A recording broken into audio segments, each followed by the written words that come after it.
tenemos un invitado de gama alta, ¿no? Os doy paso con él. Es Juan Ramón Rayo. ¿Qué tal? Rayo? Buenas noches. Buenas noches, ¿cómo estás? Y muchas felicidades por los 100.000 y otros tantos que vengan en no mucho. Sí, señor, muchas gracias. Es que, joder, da ilusión, ¿no? Da ilusión conseguir los 100.000. Tú ya los tienes, claro. Ya los tienes muy superados. Pero me acuerdo perfectamente de cuando los conseguí, me hizo muchísima ilusión y bueno, cada 100.000 que consigo me hace la misma ilusión o más. O sea que, es verdad, tío. A perseverar por los 200 y luego por los 300. Sí, señor, ahí estamos. Bueno, el rollo es no ir para atrás, ¿no? Efectivamente, sí, que también podría suceder, aunque no sea lo típico, pero por poder puede suceder, claro. Estaba hablando de casualidades y es que ayer tuviste una sesión de fotos, ¿no? Tuviste una sesión de fotos con la misma persona que he tenido yo hoy, la sesión de fotos también. Qué casualidad. Bueno, realmente no tuve yo la sesión de fotos, la tuvo mi perra, no yo, pero yo la acompañé a la sesión de fotos, efectivamente, con Chema de la Cierva. Y sí, mira, casualidades de la vida que sin haberlo programado a 3 bandas, en 2 días sucesivos hemos pasado por las mismas manos. Sí, señor. También me gustaría, quiero mandarle un besazo a Chema de la Cierva, que he estado hoy con él y me lo he pasado fantásticamente bien. Ya os enseñaremos las imágenes. Y quería agradecer también a DJ Raúl del Sol, que es el responsable de que nosotros dos nos podamos conocer y que estemos ahora mismo aquí, que compartimos moderador, ¿no? Es el moderador. Efectivamente, sí. Es una persona encantadora en el sentido de que está siempre al pie del cañón moderando desinteresadamente y de manera muy entusiasta, con lo cual pues esta entrega, ya digo, totalmente abnegada que hace porque funcionen adecuadamente los canales o al menos los chats de los canales y los comentarios a los vídeos de los canales, desde luego merece un reconocimiento público, no solo de una vez, sino de vez en cuando ir recordándolo porque es un trabajo que agradecemos mucho, ¿no? Los dueños del canal. Estoy de acuerdo. Mira además lo que nos escribe ya. Antes de empezar, hoy modero y estáis los dos a los que modero. Cobro doble yogur, dice. ¿Tú también le pagas en yogures? Mucho más que un yogur creo que no termina recibiendo el pobre. Yo es que le pago en yogures a él y quería saber si le pagas tú también en yogures. Bueno, si le interesan los yogures podemos llegar a ese acuerdo. Hasta ahí sí que podemos llegar. Genial. ¿Cómo estás, Rayo, tío? ¿Tienes mucho curro? ¿Estás con mucho lío últimamente o qué? Bueno, a ver, yo y el trabajo en estas cosas somos bastante inseparables y si se me aligera a un lado del trabajo, pues cargo otro o sobrecargo otro. O sea que trabajo tengo siempre. Ahora la verdad que prácticamente he terminado con el periodo duro de clases. Suelo concentrar casi todas las clases, casi todas, no todas, durante el último trimestre del año. Y bueno, pues ya he terminado prácticamente ya finiquitando los exámenes, pero bueno, eso va a significar que ahora podré dedicar más tiempo, por ejemplo, a terminar el libro en el que llevo ya demasiado tiempo trabajando y por tanto, ya digo, redistribuyo el tiempo más que liberarlo. Qué guay. ¿En qué estás? Lo último que estabas haciendo, bueno, has dicho que eras profesor, ahora estás de profesor, ¿no? Sí. O sea, una de las actividades que al final por eso termina copando el día es dar clases. Sí, efectivamente, doy clase en 3 o 4 instituciones, como lo queramos ver. Una pueden ser 2, porque es el IE University y la Business School del IE, que formalmente son 2, pero al final es el mismo centro, claro. Y luego estoy dando clase también en la Universidad Francisco Marroquín, en la sede que tiene en Madrid, y en el Centro de Estudios OMA, donde además dirijo el máster de Economía en el Centro de Estudios OMA. Entonces, bueno, en cuanto a clases, lo cierto es que no me aburro y no tengo escasas justamente. Pero bueno, precisamente por eso las concentro en el cuarto trimestre del año, para pues estar ahí un poco más agobiado en ese trimestre y luego el resto del año tener algo más de tiempo libre para otras actividades. Muy bien. ¿Qué te iba a decir? ¿Cómo se da clase hoy por hoy? ¿Que hay restricciones sobre la pandemia o algo? ¿O las haces online o presenciales? No, sí. A ver, el año pasado fue el año ciertamente más atípico para las clases. Aunque he de decir que en mi caso, y supongo que en el de otra gente, la adaptación no fue demasiado complicada porque uno de los 3 centros donde doy clase, que es el Centro de Estudios SOMMA, desde el año 2012 las clases, bueno, es un centro online. Entonces, digamos que ese aprendizaje de dar clase online o esa aclimatación a las clases online ya la tenía hecha. Entonces, el año pasado prácticamente todas las clases pasaron a online, no del todo, pero sí prácticamente. Digo no del todo porque en la segunda mitad de 2020 hubo bastantes clases presenciales, normalmente desdoblando grupos, es decir, que de un grupo a lo mejor de 30 crearon 2 grupos de 15 para mantener cierta distancia entre los alumnos y todos con mascarilla, por supuesto. Pero aún así también hubo bastante contenido online. Este año, en cambio, las clases que eran presenciales han regresado prácticamente todas a presenciales, con algo de online, pero muy poquito. Los grupos no se han desdoblado en términos generales, pero la restricción en forma de mascarilla sí que, bueno, es una restricción que ni siquiera es de la universidad, ¿no? Que es normativa del Estado, pero bueno, digamos lo que queda en las clases es la mascarilla. Eres doctor en economía, ¿no? Efectivamente, doctor en economía. Doctor en economía. En Derecho. Y licenciado en Derecho. ¿Y siempre has querido ser economista o tirar por esa desde pequeño? No sé. O sea, a ver, siempre, si me preguntas desde los 14, 15 años, sí. Desde los 14, 15 años sí, ya me interesaba la economía relativamente, vamos, y sí que tenía más o menos claro que quería tirar por esa línea. Es verdad que pues todavía de manera muy precaria, obviamente, pero bueno, sobre todo cuando cayó en mis manos La economía en una lección de Henry Hazlitt, siempre lo cuento, que eso debió ser pues a los 16, yo creo que 16.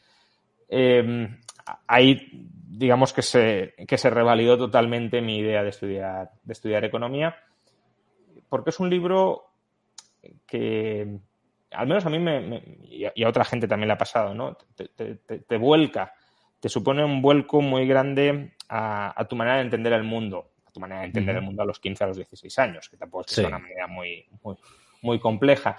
Pero sí que pone de manifiesto que muchas intuiciones que podemos tener acerca de la economía, pues no sé, si aumentas el gasto público, eso seguro que genera empleo y genera actividad, es evidente, ¿no? Pues eso, al menos, te da otra perspectiva de por qué no tiene necesariamente que ser así, ¿no? Hazlitt en el libro decía, la tarea del buen economista es no fijarse en los efectos inmediatos y observables de una política, sino en los efectos a largo plazo y no observables de esa política. El mal economista se concentra en lo que ve y en lo que pasa ahora, sin preocuparse por lo que pasará más tarde y lo que no es fácilmente visible.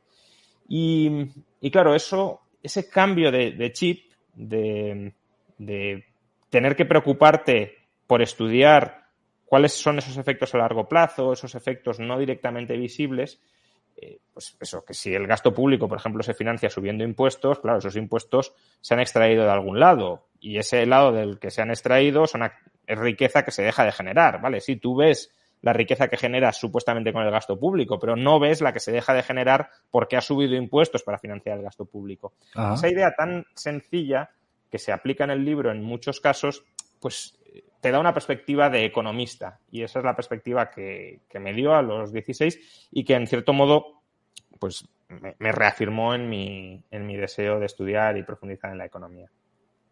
Es que, bueno, a mí lo que me estás diciendo me parece un contenido bastante complejo, ¿no? Para un chaval de 15 años o de 16 años. Aunque, bueno, para ti seguramente serán unas ideas sencillas, pero que te atraigan a esa edad, me parece... Sí, hombre, a ver, quizá la curiosidad intelectual a ese nivel, bueno, tampoco es tan atípico, ¿eh? Hay muchos chavales de 15 o 16 años que ya tienen ciertas inquietudes en economía o en política o en otros aspectos. De hecho, en las últimas conferencias que he dado, por ejemplo, han venido chavales que todavía estaban en la ESO, que ni siquiera habían dado el salto a bachillerato y bueno, pues ni está bien ni está mal. Es decir, cada uno le surge el interés por estos temas cuando le surge, pero Pero bueno, que a los 15 años o a los 16 puedas tener ciertas inquietudes, pues bueno, tampoco es algo que haya que desmerecer. Y desde luego, si se siguen cultivando de manera más o menos coherente, pues puedes tener una trayectoria intelectual más dilatada. Al final, la vida, por desgracia, son X años. Entonces, cuanto más tarde empieces en estas cosas, son años perdidos de estudio y de comprensión que no llegas a cultivar. Oye, y es que da la sensación de que cuando alguien estudia economía, da la sensación, que lo que busca es el dinero. O sea, lo que busca es hacerse rico, millonario, entender de dinero, o sea, muy materialista, ¿no? Tienen como esa imagen, ¿no? Como esa reputación, por así decirlo. ¿Es eso, en realidad? No, de hecho, los economistas en general, hombre, a ver si estamos hablando de economistas top que dan clases en universidades de altísimo nivel o que participan en grupos de investigación muy bien pagados, pues bueno, puede ser el caso. Pero en general los economistas no son personas ricas. Básicamente porque hay que distinguir dos formas de estudiar la economía. Una es el enfoque teórico, el enfoque general, el enfoque abstracto, y otra es el enfoque práctico, casi podríamos decir empresarial o intuitivo. Entonces, el economista lo que estudia es cómo funciona la sociedad. Cómo funciona la sociedad desde el punto de vista de la producción y de los intercambios y de la coordinación dentro de la sociedad. Pero el economista no tiene por qué saber cómo crear, cómo manejar una empresa. Ni siquiera tiene, aunque tenga idea de una idea genérica de cómo funciona bien una empresa, no tiene por qué detectar una buena oportunidad empresarial. El empresario es el que tiene ese olfato de estar en un lugar y en un momento específico, ver que hay un problema que nadie más está solucionando, darse cuenta de que él lo puede solucionar mejor que el resto y lanzarse a hacerlo. El economista teórico ni tiene por qué tener el interés en dedicarse a la gestión de una empresa. De hecho, muchos no lo tienen.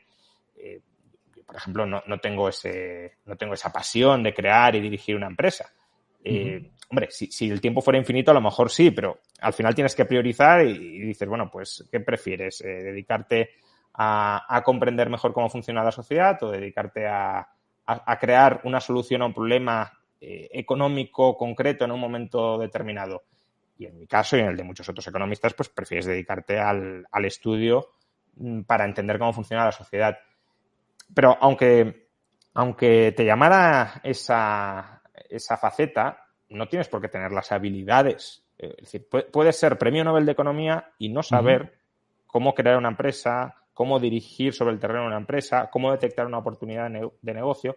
Y en cambio puedes ser un analfabeto funcional, y lo digo sin ningún tinte peyorativo, es decir, una persona que incluso no sepa leer y escribir, y tener muy buena intuición, muy buen olfato, muy buen don de gentes, ver dónde el mercado no está dando soluciones y ser él y lanzarse él, porque también tienes que tener ese impulso, lanzarte tú a corregir esas oportunidades. Por tanto, son dos campos que pueden tener cierta conexión, pero que en realidad están bastante separados. O sea, se necesita una cierta vocación, ¿no? Por lo que me estás diciendo, porque alguien que tiene ese olfato y tal, ¿no? O sea, para ser empresario necesitas, yo creo, ciertas habilidades personales que no todas ellas se aprenden. Luego otras sí se aprenden, claro, pero hay algunas que no te las pueden enseñar formalizadamente en una escuela de negocios. Luego, si tienes esas habilidades personales y las refinas y las pules, las tecnificas, pues probablemente te lances mejor o no, a lo mejor no, pero bueno, si tienes probablemente si tengas cierta mejor plataforma para emprender.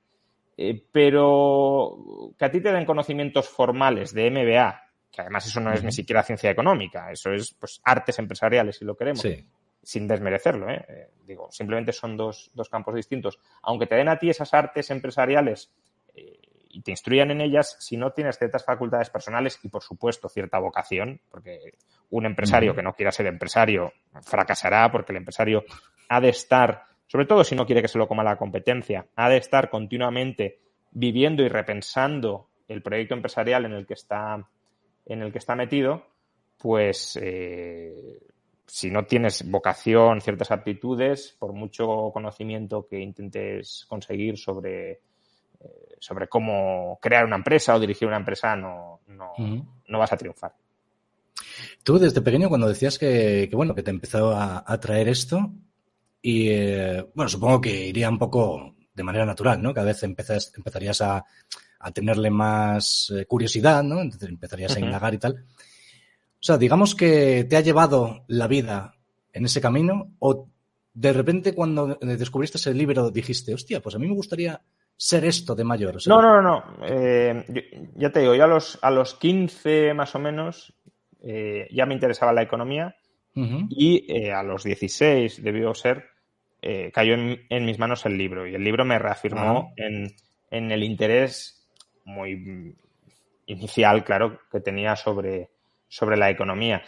Digamos que al principio pues me interesaba un poco conocer todo esto y tenía ciertas intuiciones que ahora pues serían absolutamente pueriles, y el libro de alguna manera te tumba toda la concepción previa que podías tener sobre cómo funcionaba una economía y por eso de alguna manera te da el acicate a aprender más, a profundizar, a investigar más para darte cuenta, por darte cuenta de que las intuiciones o el conocimiento intuitivo en economía pues puede servir de bastante poco si no está respaldado por razonamientos sólidos o por hechos que además no son todos ellos visibles, sino la mayoría son invisibles, son lo que hoy podríamos llamar contrafactuales, ¿no? ¿Qué habría sucedido si? Claro, no es algo que puedas ver directamente en la realidad. ¿Qué tipo de empleos puede llegar a tener un economista? Bueno, ¿En qué se puede trabajar siendo economista?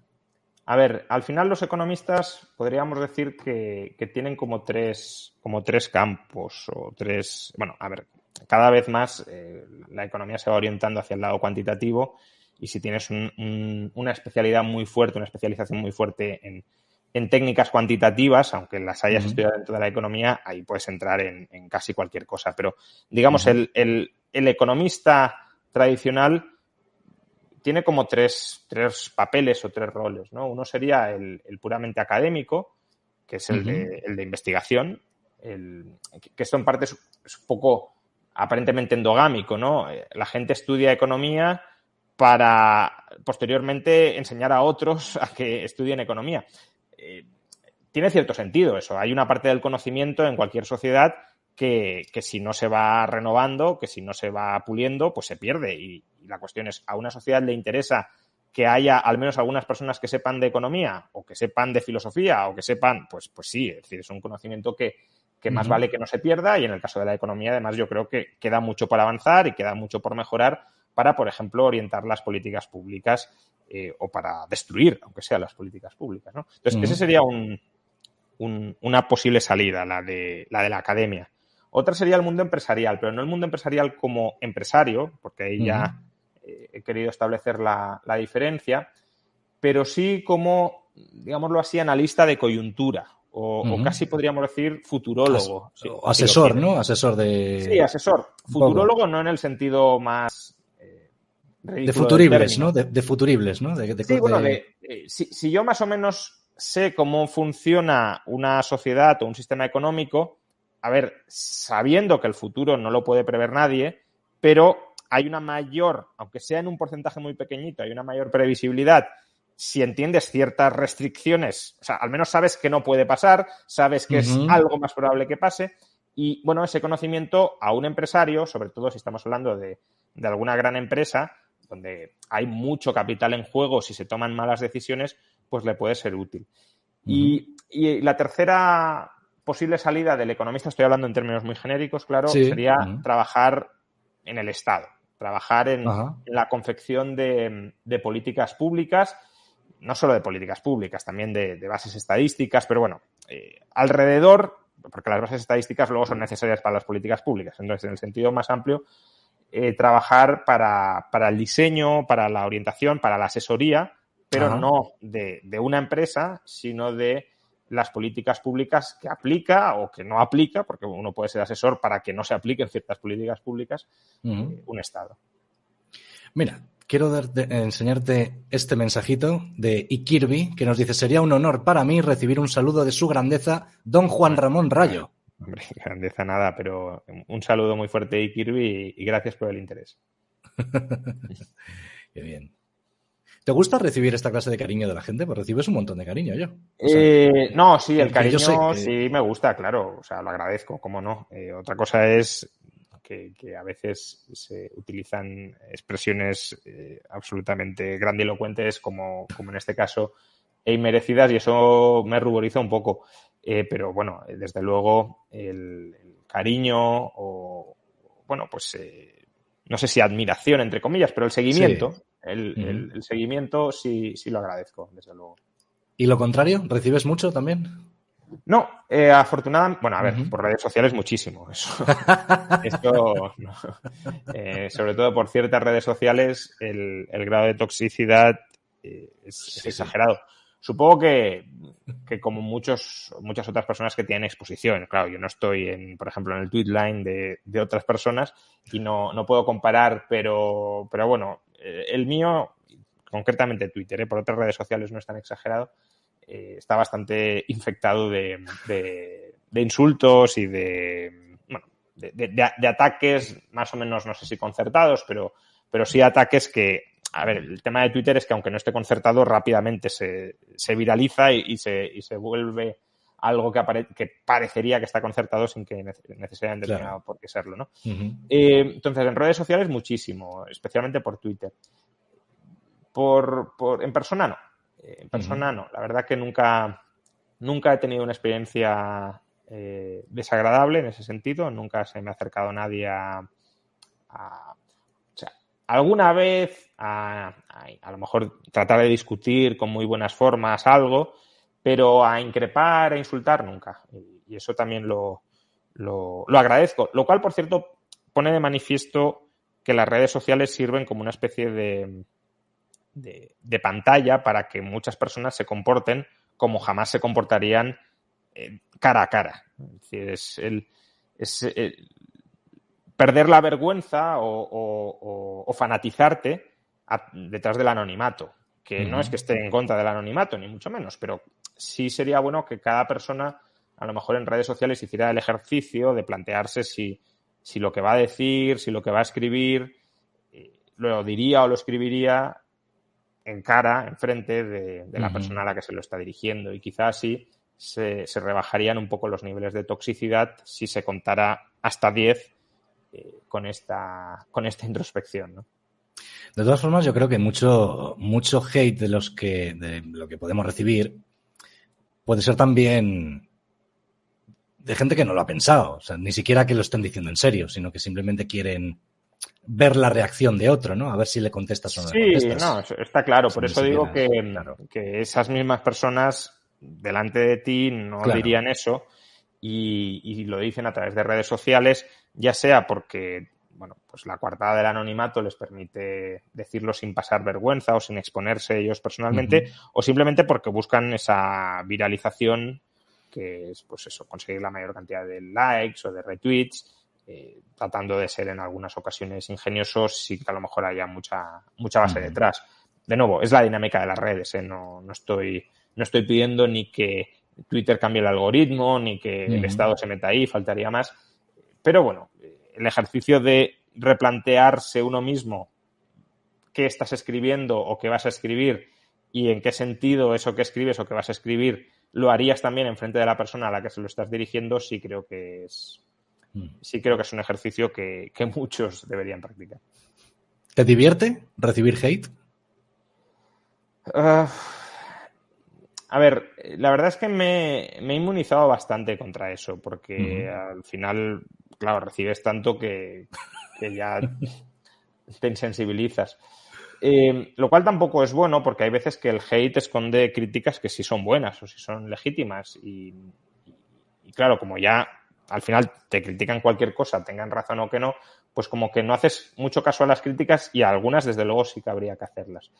Eso por un lado. Por otro, bueno, hay hates que sí me divierten, en el sentido de que casi son autozascas que se dan muchos. pero la verdad que consumen mucho tiempo. Y eso, en parte, no es que me agobie, pero sí me desagrada. Es decir, cuando ves la cantidad de tiempo que se pierde interactuando con determinadas personas que probablemente estén ahí para hacerte perder el tiempo, claro, pues sí que es algo que, en retrospectiva, pues no me gusta, ¿no? claro. Pero bueno, en el momento de recibir ciertas malas críticas que las lees y no puedes más que reírte porque de lo pésimas que son, en el sentido de que se están disparando en su propio pie, pues en ese momento sí. Luego ya digo, pasados unos minutos, unas horas o unos días, dices, bueno, a lo mejor habría sido dejarlo pasar, aunque en su momento fuera gracioso. Claro. A ver, DJ Raúl del Sol nos dice cositas aquí. No leíste mi anterior mensaje, Duque, por lo que dijo Rayo de mí. Ahí va, pues no lo he leído, espérate. Déjame que te lo lea. A ver, ¿dónde está? ¿Dónde está? Aquí está, a ver. Este es. Me voy a poner rojo y soy liberal, Ramón. Vale. Bueno, hoy Inocente también va de rojo, o sea que se ve que... Es verdad. Es verdad. Oye, te hemos visto un montón de veces en la tele. En La Sexta, sobre todo. Bueno, yo te veo mucho en La Sexta. O te veía, vamos. Sí, es verdad que hace...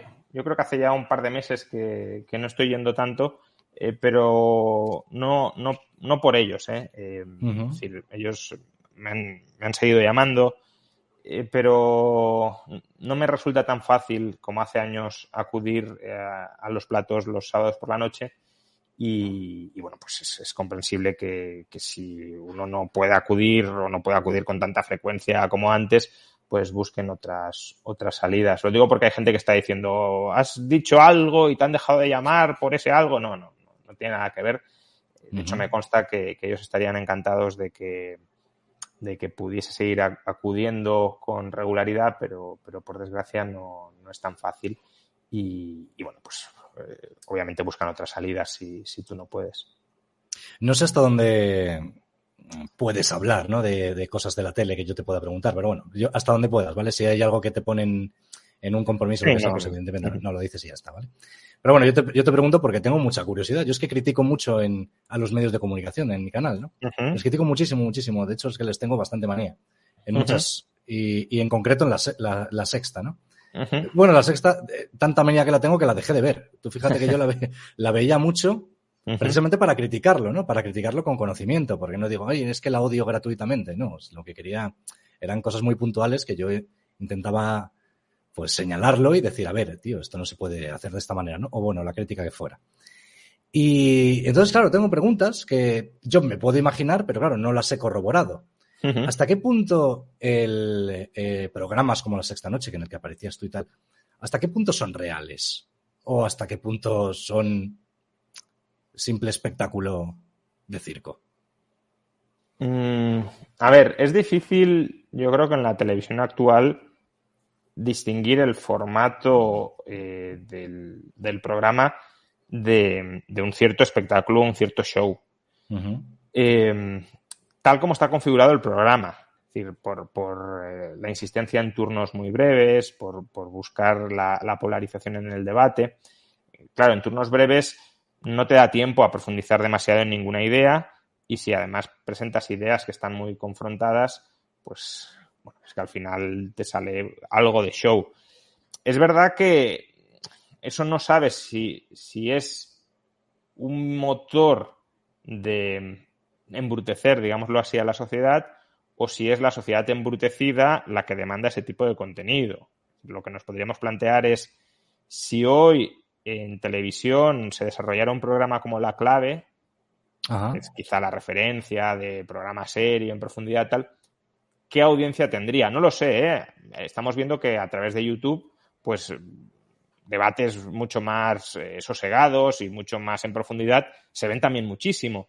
Sí. Pero no sé hasta qué punto quizá el perfil de audiencia que suele ver la televisión demanda esos debates tan profundos, tan sosegados, tan calmados, tan reposados. Y claro, si eso es así, pues el formato que se ofrece es el formato en el que la gente está dispuesta a consumir algo de contenido político. Luego, claro, es verdad que La Sexta en general tiene una línea editorial de izquierdas, eso sí. Creo que es innegable, incuestionable y que nadie pretende ocultar. Pero bueno, dentro de que tengan esa línea de izquierdas, es verdad que a muchos, no solo a mí, también a Daniel Lacalle, por ejemplo, al menos en algunos momentos o en algunas etapas nos han dado exposición para que podamos llegar a gente a la que de otras formas no habríamos llegado. Y hay mucha gente, no sé si mucha, pero hay alguna gente, digámoslo así, que bueno, ha abrazado ideas liberales pues por ver los debates de La Sexta, donde algunos hemos planteado puntos de vista contrarios a la izquierda dominante y también a la derecha dominante en muchos casos. Y eso pues ha sido una plataforma que te ha dado La Sexta, porque les interesaría, por supuesto, también esa confrontación de ideas y a lo mejor incluso, no lo sé, pero esperarían que los que estaban enfrente a ti te dejen mal, aunque yo no he tenido nunca esa sensación de que me hayan configurado una encerrona ni nada parecido, pero bueno, no sé qué estará en su cabeza, pero esté lo que esté, yo siempre he recibido muy buen trato, siempre, sobre todo desde el lado de producción, de coordinación, ya digo, el trato personal es excelente. La predisposición a contar conmigo también lo ha sido y además lo ha sido incluso adaptándose ellos en muchos casos a necesidades mías. Entonces, no tengo mucho que criticar por ese lado, aunque obviamente los formatos tal cual están montados pues son formatos sesgados hacia el show, si lo quieres. Sí, porque ya no solamente que parezca un show, ¿no? Bueno, es que sí lo es, ¿no? Es que da esa sensación. Por ejemplo, a ti te suelen enfrentar con Bernardo, ¿se llama? Gonzalo Bernardos, sí. Gonzalo Bernardos. Te suelen enfrentar con él. Bueno, no sé si suelen hacerlo. Yo te he visto en alguna ocasión como sí, enfrentándote con él, ¿no? durante bastante tiempo pues ha sido quizá el emparejamiento de economistas bastante habitual, pero bueno, como ahora mismo pues tampoco puedo ir, ya se buscan otras opciones, pero sí, durante yo creo que unos 2 años hemos estado con bastante regularidad él y yo. Sí, y recuerdo eso, ¿no? Que como que os enfrentaban, ¿no? Que teníais ideas distintas sobre un mismo tema y tal, ¿no? Entonces, yo te digo, para la mayoría de la gente que ve esa clase de programas, como el programa de La Sexta Noche, ¿no? Que es, pues digamos, un programa, bueno, el formato que tiene sugiere que lo puedan ver sea para el mayor público posible, ¿no? Que no tengan una especial formación de lo que está viendo. Entonces, claro, de repente ven a 2 economistas, como es en tu caso, y Bernardos, que sobre algo que parece que tendría que ser ABC, ¿no? O sea, que tendría que ser números, ¿no? Que la gente piensa que son números, que los números no tienen por qué ser opinables. De repente se encuentran dos opiniones distintas sobre el mismo tema. Pero claro, como no entiendo nada de lo que estáis hablando, porque cada uno tiene sus estudios más profundos, que la mayor parte de la gente que lo está viendo no los tiene, ¿cómo se sabe quién ha ganado el debate? ¿O cómo se sabe quién lleva la razón? O sea, al fin y al cabo solamente vas a tirar por la ideología que tenga cada uno, porque es la que porque en realidad de lo que se está hablando no se comprende. La mayor parte de la gente. Sí, o sea, tienes un punto de razón, pero eso también ocurre en congresos de economía. Obviamente en congresos de economía los oyentes, los asistentes tienen un nivel de formación más elevado como para extraer sus propias ideas, pero la economía, siendo una ciencia por el lado de la metodología, no tiene consensos muy profundos en muchas cosas, con lo cual hasta cierto punto es comprensible que sobre una misma política pública haya opiniones diversas, porque además, aun cuando coincidiéramos en cuál es el resultado de una política pública, a lo mejor no le damos tanto peso a algunas cuestiones o el mismo peso a distintas cuestiones. Por ejemplo, la subida del salario mínimo. Imagínate que estamos de acuerdo, que en este caso no lo estaríamos porque él lo niega, pero bueno, imagínate que estamos de acuerdo en que la subida del salario mínimo destruyó en el año 2019 150.000 empleos. ¿Eso significa que no se debió llevar a cabo la subida de salario mínimo? Pues bueno, uno podría decir, vale, hubo 150.000 personas que perdieron su empleo, pero hubo 1.000.000 y pico de personas que vieron incrementado su empleo, pues yo su salario, perdón. Pues yo a lo mejor valoro más que 1.000.000 y pico de personas vean incrementar su salario, aunque pierdan su empleo 150.000, a que lo conserven 150.000, pero el otro 1.000.000 y pico no vea incrementar su salario. Entonces, ya digo, incluso aun coincidiendo en cuál es el efecto de la política, no tenemos por qué darle el mismo peso a cada una de los resultados que puede tener esa política. Y por tanto hay margen para el debate. Luego, a lo mejor a un mismo lugar se puede llegar por dos caminos distintos. Y hay un camino que a los liberales nos gusta más porque respeta más la libertad personal, el derecho de propiedad, los contratos. Y hay otro que nos gusta menos, pero a lo mejor reconocemos que también es funcional y que es más del estilo socialdemócrata, por ejemplo. ¿Cómo bajamos el precio de la vivienda? Pues bueno, los liberales diremos liberalizando el suelo, reduciendo la sobreregulación urbanística para que se pueda aumentar la oferta allí donde hay escasez. Pero yo como liberal también reconozco que otra forma de bajar el precio de la vivienda es con más vivienda pública. Porque al final es lo mismo, es más oferta de vivienda. Otra cosa es que a mí esa opción no me guste porque supone que el contribuyente la está financiando.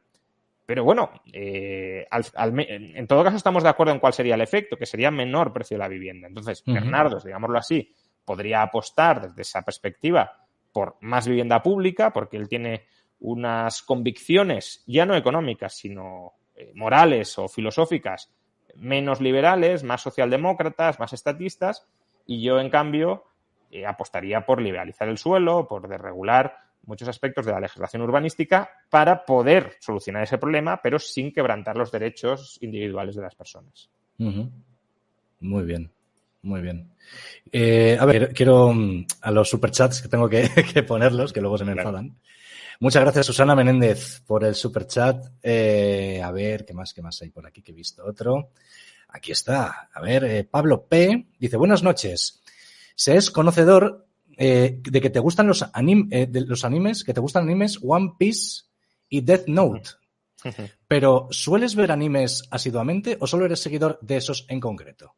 ¿O de esos concretos? No, suelo ver bastante anime. Soy un consumidor bastante regular y no sé si compulsivo, pero sí bastante amplio de anime. Veo muchos. ¿Ah, sí? ¿Te gusta el anime? Sí, la verdad es una de las pocas ventanas de ocio que me permito y sí que la respeto casi diariamente. El anime es animación japonesa, ¿no? Animación. Sí, animación japonesa, efectivamente. Animación japonesa.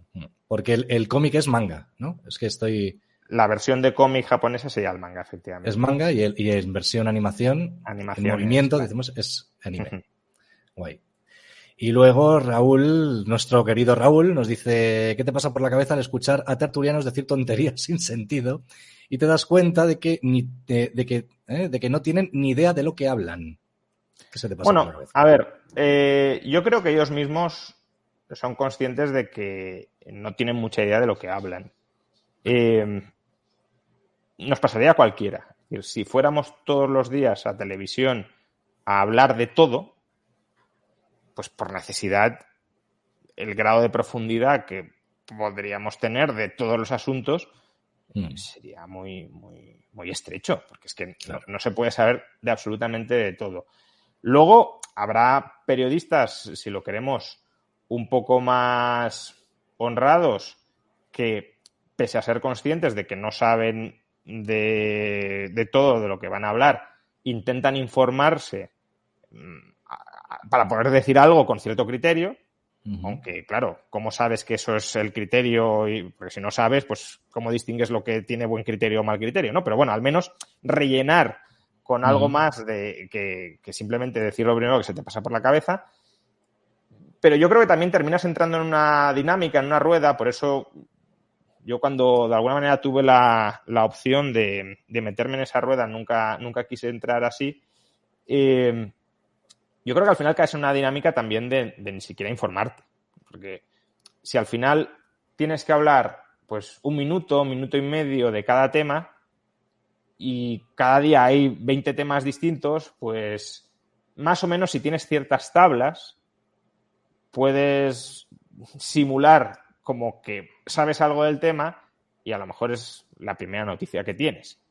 Y eso es tentador, ¿no? Porque ¿para qué vas a dedicar 1 hora, por ejemplo, a investigar sobre un tema del que luego vas a hablar 1 minuto y hacer eso de todos los temas, todos los días de la semana, cuando te puedes sentar en esa mesa 2 o 3 horas, hablar un par de minutos con varios giros hábiles dialécticamente que tengas y cubrir la papeleta de esa manera? Entonces, yo creo que muchos ya no es que sean conscientes de que no saben en profundidad de todos los temas de los que tienen que hablar, que creo que en general es así, sino que pueden caer en una dinámica en la que muchos caen de ni siquiera querer informarse lo más mínimo de esos temas y simplemente estar ahí para cubrir expedientes simulando que saben de eso.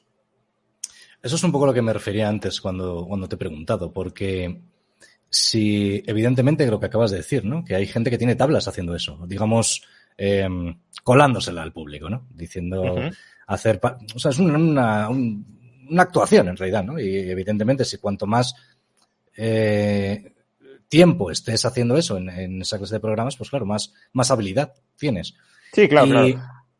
Después la historia es, ¿para qué coger entonces expertos de verdad, como puedes ser tú, ¿no? Si un imitador me lo podría satisfacer el deseo pues del... yo creo que y eso... de hecho, ¿no es malo para ti eso? Que te metan dentro de ese saco y que alguien no pueda ver la diferencia entre un experto de verdad y un... Si no se ve la diferencia, podría serlo. Pero bueno, yo creo que el propio programa, cuando nos lleva, sí que distingue periodistas en este caso, pues economistas o expertos en economía. Es decir, se hace deliberadamente esa distinción. En todo caso, creo que al final un espectador no muy sesgado más o menos ve la diferencia. Es decir, una persona que sí tiene trabajados, estudiados esos temas y que además tiene una base teórica o académica detrás, de quien no. Y ya digo, eso tampoco es para desmerecer a quien no la tiene. Simplemente pues se han dedicado a otra profesión o a otros asuntos, pero claro, no están metidos en ese campo de estudio. Pero bueno, yo creo que eso, que se busque traer a algunos expertos en particular sobre algunos temas, creo que en todo caso habla bien de los programas, porque efectivamente lo sencillo sería, pues, incluso lo sencillo operativamente, meter a todos siempre en la misma rueda y que vayan rotando y que hablen de todo y que eso es lo que se hace en la mayoría de los temas, también porque la gente en parte, creo yo, lo demanda. Es decir, imagínate que tú colocas una tertulia y que cada día ves a gente que no conoces, que no sabes cómo piensa, que no te puedes ubicar. No sé hasta qué punto eso sería un producto atractivo para muchos espectadores, ¿no? Porque el espectador también coloca la tertulia para ver un debate entre posturas que más o menos pueda identificar con las personas que están hablando. O al menos y conocer a los personajes, ¿no? Conocer claro, a los personajes. Pero si siempre es gente anónima, porque vas buscando siempre al mayor experto de cualquier ámbito, pues ya digo, no sé hasta qué punto eso sería atractivo en formato tertulia o en formato debate. Pero bueno, en todo caso es cierto que claro, si siempre llevas más o menos a unas 20 personas rotando, o menos incluso, y no hablo solo de las esta noche, hablo en general de todos los programas de este ámbito, pues por necesidad el nivel de conocimiento que puedan tener sobre todos esos temas no puede ser muy amplio, claro. A ver, nos dicen por aquí Daniel Castro, gracias por el superchat. Daniel dice, solo diré grande profesor Rayo. Bueno, no sé por qué, pero bien, se lo agradezco. Es lo que te digo, tío, que tienes ahí... Madre mía. Mira, Daniel Castro otra vez. Dice, ya que tienes 100.000 subs, enhorabuena. Gracias, Daniel. Gracias, amigo. ¿Qué más te iba a decir? Ah, mira, se me iba a olvidar. Mira que te lo he dicho antes de empezar esto, que se me iba a olvidar y se me iba a olvidar.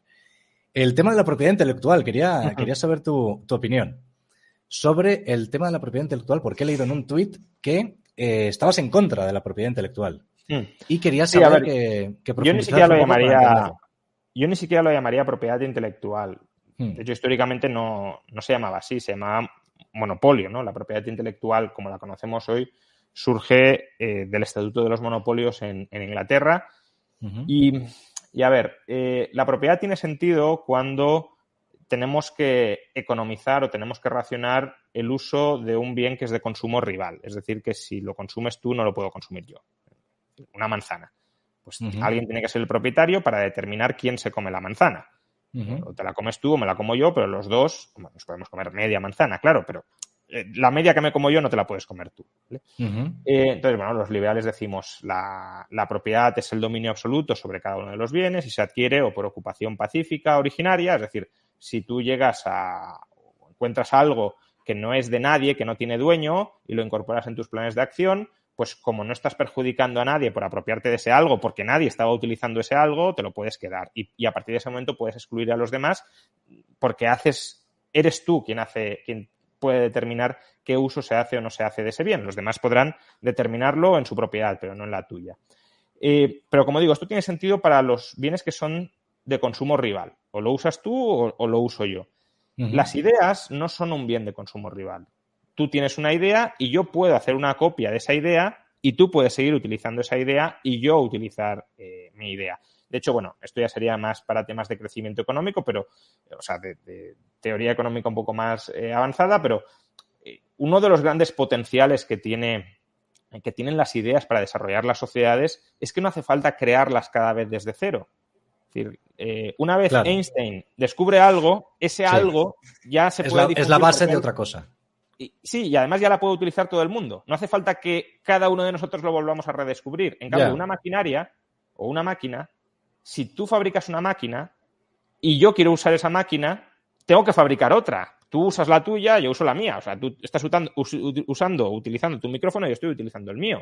No podemos utilizar el mismo. Las ideas no.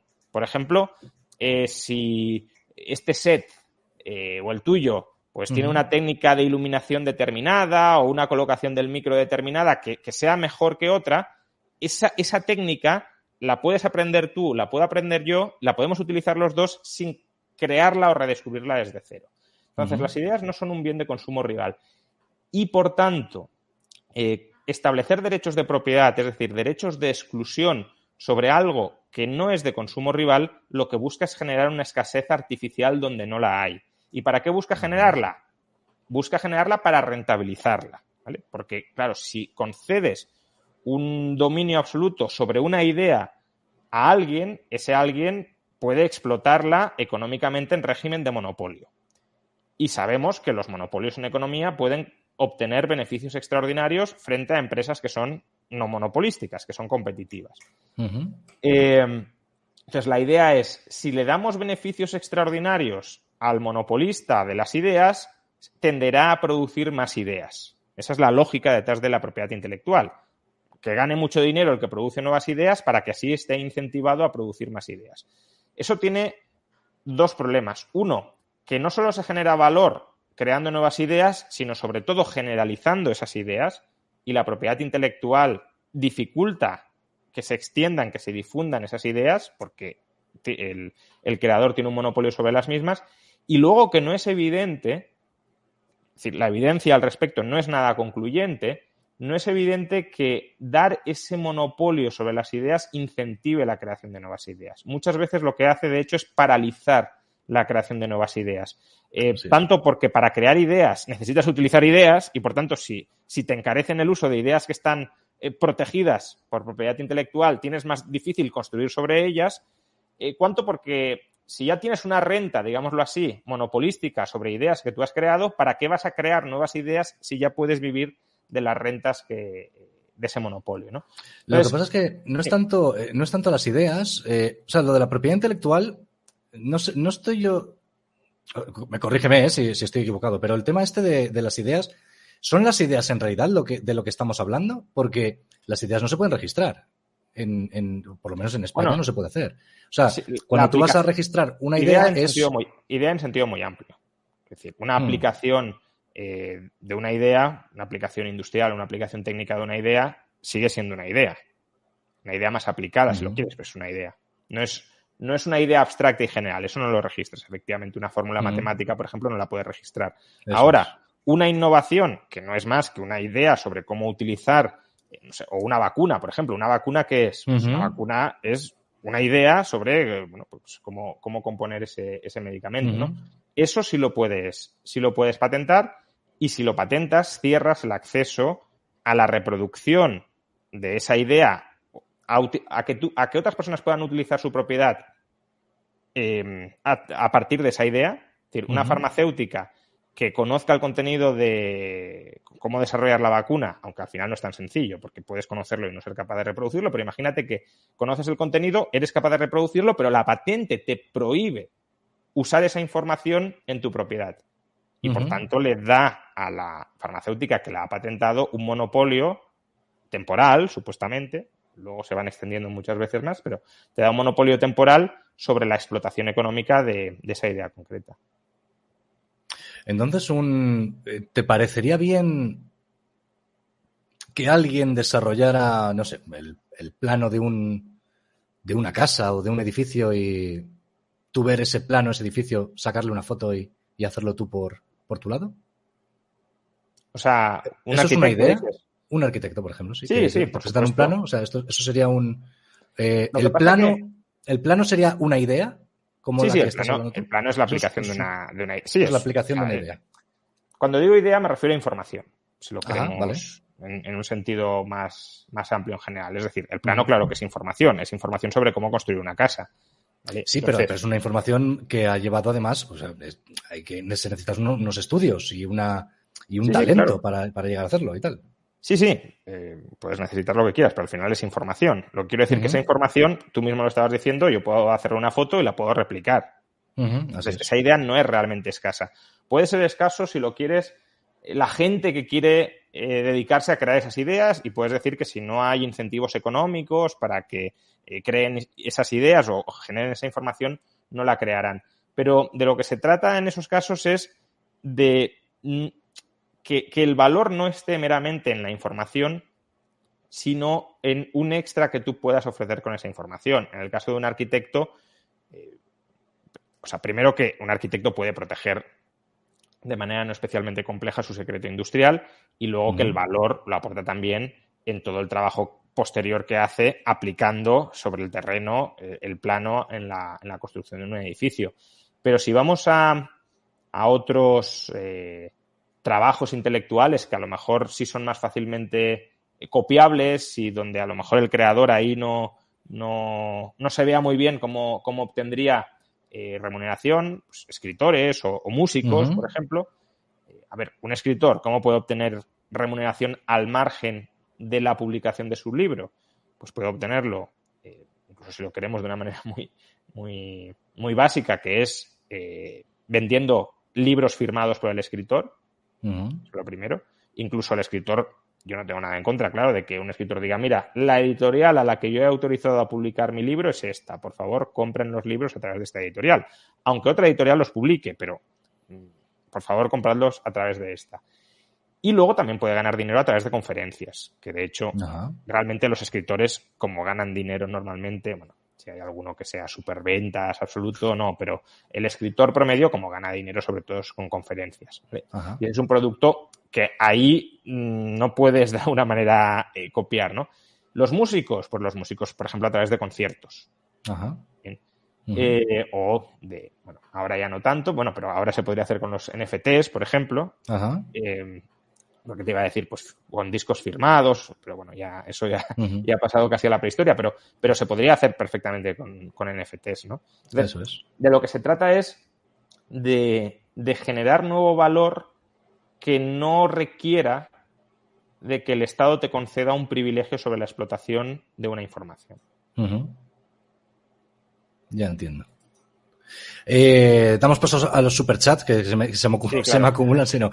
Felicidades por los 100.000, Inocente Duque, buenas, Rayo. ¿Qué opinas sobre el futuro de las criptomonedas en el mercado y sus futuros usos? Bueno, a ver, yo distinguiría, siempre además me dicen que lo haga y tiene cierto sentido, distinguiría Bitcoin, que claramente no solo es una criptomoneda, sino que es un patrón monetario digital, si lo queremos, del resto de criptoactivos que tienen otras funcionalidades, pero que muy probablemente no van a disputar la función de patrón monetario de Bitcoin. Bitcoin, yo creo que no es que vaya a tener futuro, es que ya tiene presente y que está ahí para quedarse. Otros criptoactivos, pues habrá que ver la funcionalidad, el valor específico que terminen generando. No está claro que lo vayan a generar. Bitcoin ya lo genera, porque ser reserva de valor es un valor incuestionable. Otros criptoactivos, pues, bueno, aspiran a generarlo, ya veremos si son capaces de hacerlo, pero hay que ser conscientes de que dentro del mundo de los criptoactivos hay muchísima, no sé si estafa o muchísima basura, incluso si lo queremos. Por tanto, cuidado a la hora de entrar en él, a la hora de invertir en él, porque no todo es idéntico y no todo es Bitcoin o no todo es algún criptoactivo que resulte confiable. Puede que haya alguno que tenga futuro, pero hay muchos que no lo van a tener ninguno. Mira, ya estamos en 57 minutos. Si quieres, estamos 10 minutitos más para... Es que tengo unas preguntas de Patreon, ¿vale? Unas preguntas que te hagan la gente y ya lo dejamos, ¿vale, Rayo? A ver, sí, Pablo P. nos dice: el anime es una de las muestras de artes más completas que existen, llegando a poder conjugar música, dibujo e historia de un nivel excelente. Es el equivalente en Occidente del cine, series, etcétera. Sí, estoy de acuerdo. Quiero decir, es algunos de los mejores guiones que te puedas encontrar, yo creo que están clarísimamente en el anime y luego también excelentes bandas sonoras y, bueno, ya la calidad del dibujo depende del estudio de animación bastante, pero, bueno, también tienes muchas series que son auténticas obras de arte. Sí, estoy de acuerdo. Estoy totalmente de acuerdo. Rayo, muy fan, pero desde que te sigo soy más negativo con el porvenir de España. Pregunta: ¿cómo ves a España en el futuro? ¿Bueno o malo? Sin gris, dice. Es que, claro, gracias, Juan Silva. No sé qué perspectiva tenías sobre el futuro de España antes de conocerme. Yo no es que haya empeorado muchísimo mi visión de cómo será la España del futuro. Creo que sí que hay cuestiones en las que claramente estamos o vamos a peor, como las pensiones. Se han cargado la reforma de las pensiones y la han reemplazado por, bueno, pues básicamente por no solucionar nada y por dejar un agujero que tendrá que cerrarse en el futuro. Pero, bueno, en otros ámbitos yo creo que no estamos mucho peor de lo que estábamos hace 5, 6 o 7 años, más o menos. Sí, más deuda, algo más de deuda, tampoco muchísimo más. Tenemos un 20% más, que ya empieza a ser preocupante, pero bueno, un 100, 120, según cómo venga la coyuntura, lo mismo te tumba. Entonces, a ver, no soy apocalíptico, ni mucho menos con el futuro de España. Además, creo que el mundo en general sí que tiene un buen porvenir y, por tanto, si estás en una economía global que crece, pues quieras que no, aunque España fuera muy mal, vas a poder encontrar oportunidades de salir adelante. Sí creo, sin embargo, que hay partes de la sociedad española que lo tienen muy complicado y que lo van a seguir teniendo muy complicado, pero que esto no es algo nuevo, esto es algo que viene sucediendo en los últimos 30 años. Básicamente, una gran parte de los jóvenes lo tiene complicadísimo para salir adelante porque el mercado laboral es un mercado laboral antijóvenes y porque además el mercado inmobiliario, pues en lugar de favorecer medidas para que baje el precio de la vivienda, como incrementar la oferta, pues se favorece lo contrario, que suba el precio y por tanto que se vaya volviendo más inaccesible con esa situación laboral muy inestable para muchos jóvenes. Pero, de nuevo, eso es algo que ya estaba ahí hace 20 años. Quizás se ha agravado algo más, pero no mucho más. Genial, genial, genial. Carmina Gallard, gracias por el superchat, nos dice: felicidades a los dos. Mi pregunta a Juan Ramón Rayo es: ¿qué opinión tienes de la Agenda 2030 en todo Occidente? Bueno, a ver, yo en general las conspiraciones no me las tiendo a creer. No creo que los políticos sean tan inteligentes como para planificar tanto a tan largo plazo, pero lo que sí es obvio es que los políticos suelen utilizar las crisis o las percepciones sociales de crisis para ganar poder. Eso sí es cierto. Entonces, se pueden ir marcando como hitos donde piden sacrificios extraordinarios a la sociedad para ellos, en medio de esos sacrificios, obtener más poder. Entonces, bueno, uno de esos hitos puede ser la Agenda 2030, otro puede ser la lucha contra el cambio climático, que en parte está desde luego relacionado con la Agenda 2030, otro puede ser la lucha contra la pandemia, todo lo cual no significa que no puedan basarse algunas de estas cuestiones en problemas reales subyacentes, pero son problemas que desde luego, primero, se tienden desde la política a exagerar todo lo que se puede para generar un clima de miedo y un clima dentro del cual haya ciudadanos que estén más inclinados a ceder sus libertades ante el poder político.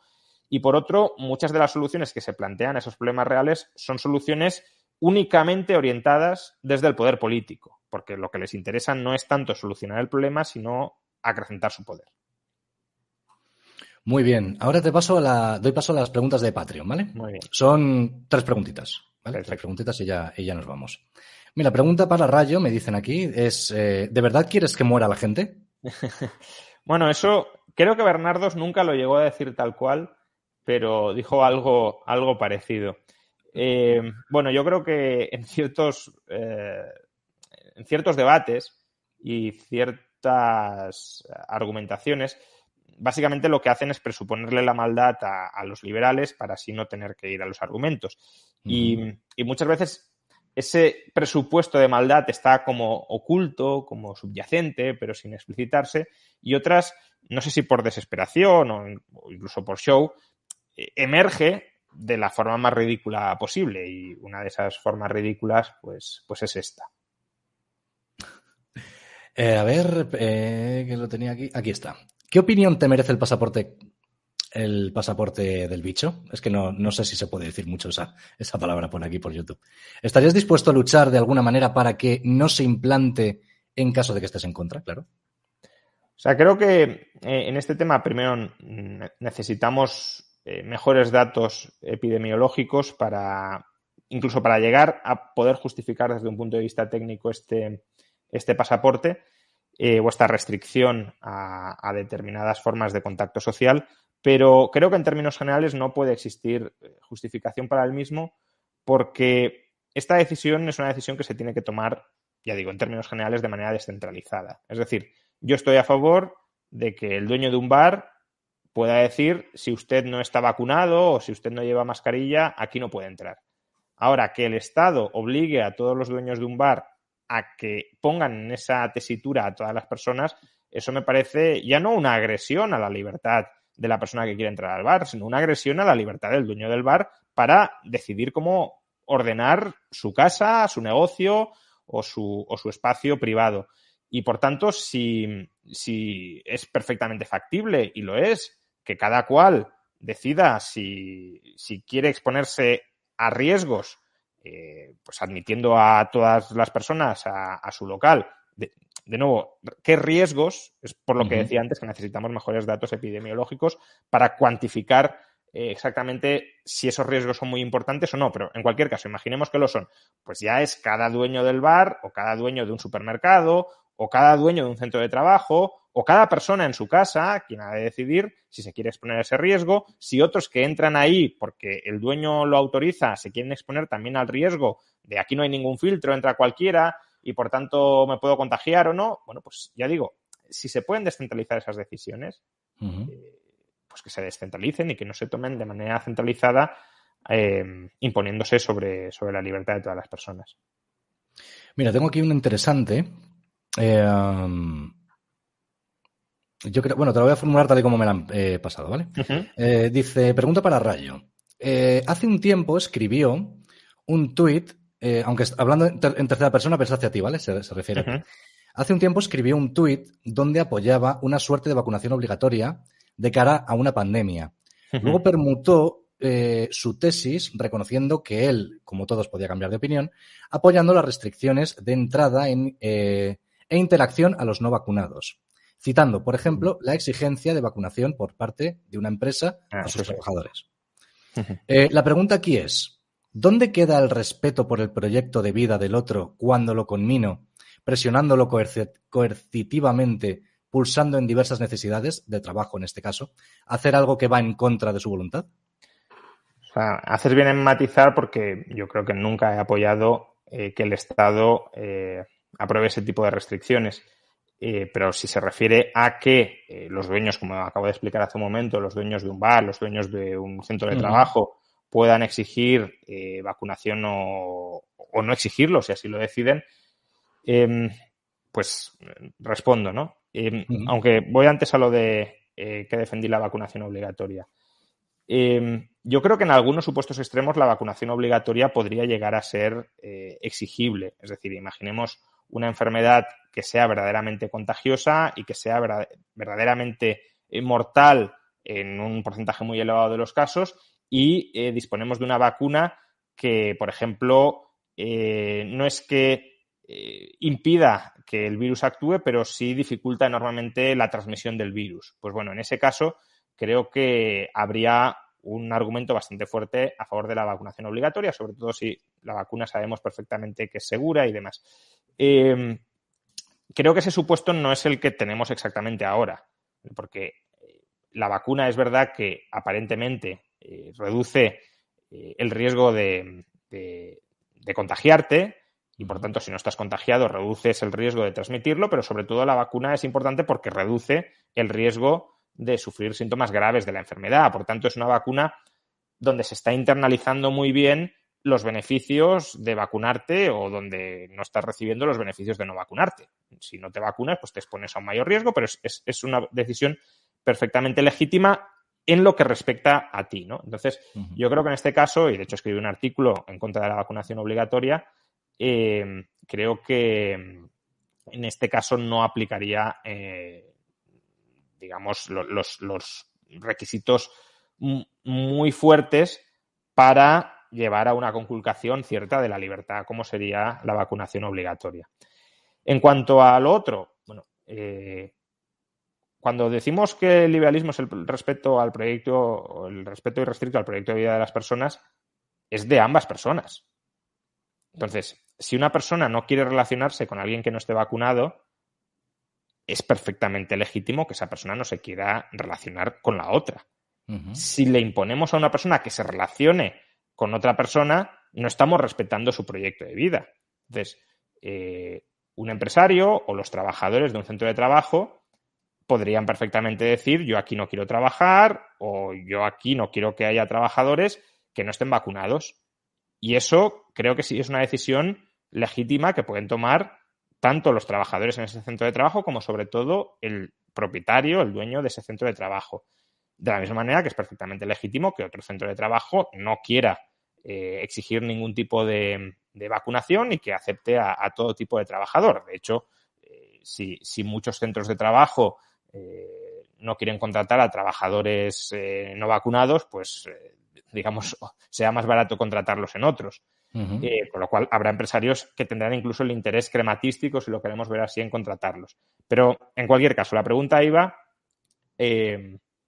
relacionada a si es legítimo que una persona no se quiera relacionar con otras personas. Sí, creo que es legítimo. De la misma manera, por cierto, porque estoy viendo algunos comentarios, de la misma manera que yo consideraba que era legítimo, no sé si recordaréis el famoso caso del pastelero que no quiso hornear una tarta a una pareja homosexual en Estados Unidos. Creo que es perfectamente legítimo que una persona diga, luego nos podrá parecer que esa persona es homófoba, intolerante o no. En este caso, simplemente que no encajaba en sus convicciones religiosas, aunque tampoco era una persona especialmente homófoba, pero bueno, aunque lo fuera, creo que es perfectamente legítimo que una persona no entable una relación con otra por el motivo que sea. Nadie está obligado a relacionarse con otro. Lo que no es legítimo es que el Estado imponga o prohíba relaciones entre personas. Te leo este superchat y la última pregunta del Patreon que me parece muy interesante, además que viene muy al pelo para despedirnos, así que te leo esta que dice Carmina Gallard, gracias por el superchat, dice: ¿hasta qué punto genera beneficio el miedo? Beneficio político mucho y empresarial pues puede generarlo. Es decir, yo creo que muchos medios de comunicación están desde luego abusando de ese clima de miedo porque al menos durante un tiempo les ha generado visitas. Entonces sí, puede generarlo, claro, porque el miedo es un instinto que tenemos muy arraigado y que nos hace reaccionar de una determinada manera, y si quien genera miedo puede anticipar cómo vas a reaccionar y puede aprovecharse de esa reacción o sobrereacción que tengas, pues desde luego que puede generar beneficios, sin duda. Y ya la última pregunta, ya con esta cerramos, es, dice, bueno, es un honor que traigas de invitado a Juan Ramón Rayo, que parece que es liberal este chico, Bueno. y dice, bueno, mi pregunta es, sabiendo que tienes un potencial muy grande como uno de los mayores exponentes del liberalismo en España, ¿tienes en mente algún proyecto para llegar a más gente con tus ideas, más allá de vídeos de YouTube, libros, tertulias en televisión? No sé a qué se refiere con proyectos. Si se refiere a proyectos políticos, desde luego no. Soy frontalmente antipolítico y no tengo ningún interés en participar en la política. Me parece que es una actividad embrutecedora y envilecedora, básicamente porque es una actividad que selecciona a los peores, a las peores personas posibles. Puede colarse alguna vez una persona bien intencionada y demás, pero en términos generales es una guerra por ser el más mentiroso, el más cruel, el más traicionero, el más manipulador y no quiero entrar ahí.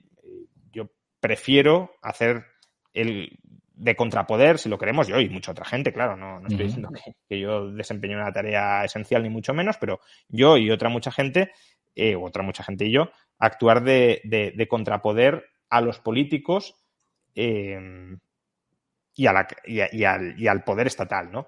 Y eso, sinceramente, creo que se hace mejor fuera que dentro.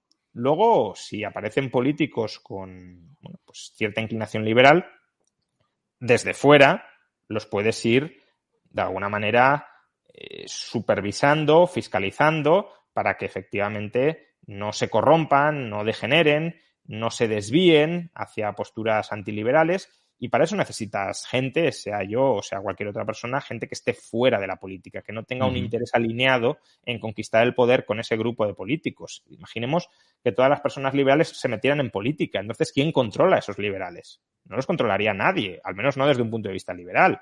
Y eso creo que sería terrorífico y poco tranquilizador. Entonces, no tengo...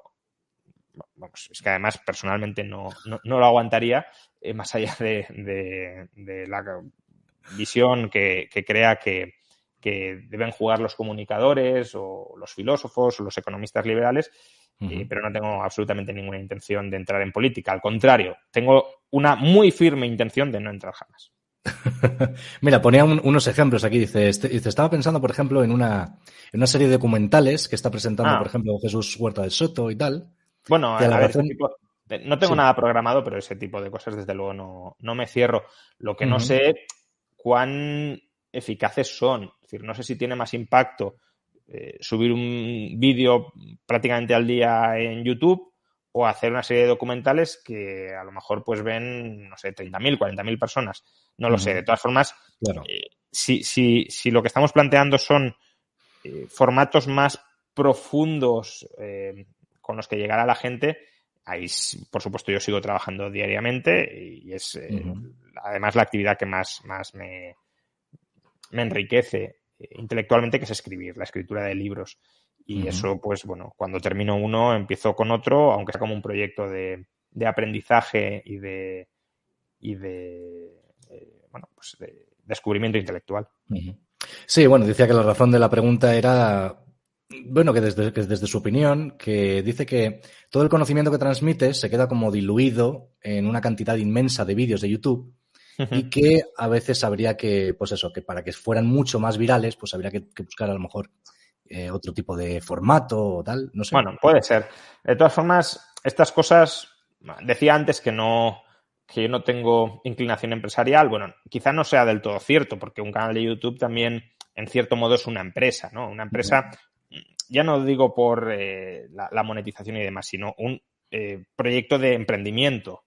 Y, por tanto, los canales y la comunicación audiovisual está en permanente reinvención. Yo creo que lo hemos visto con el surgimiento de múltiples canales de YouTube en los últimos 2-3 años.